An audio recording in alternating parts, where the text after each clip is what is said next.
তোমার সাথে আমি টাকা চাইছি? সারাদিন রোদে রোদে ঘুরছে একটা ডাব খাওয়ানো, তার আবার পয়সা। ওইভাবে কি দেখছেন? কই কিছু না তো। কখন থেকে দেখছি বের করে তাকিয়ে আছেন। আমাকে খুব পছন্দ, বিয়ে করবে? দেন টাকাটা দেন।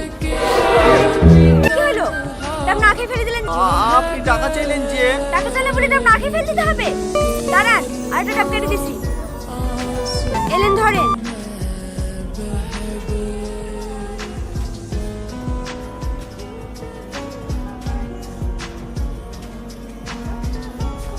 আসেন আসেন, হে বাড়িটা। কি ব্যাপার আপনি? এইলেন। আরে আরে, তোমাকে অত ব্যস্ত হতে হবে না, বসো তো।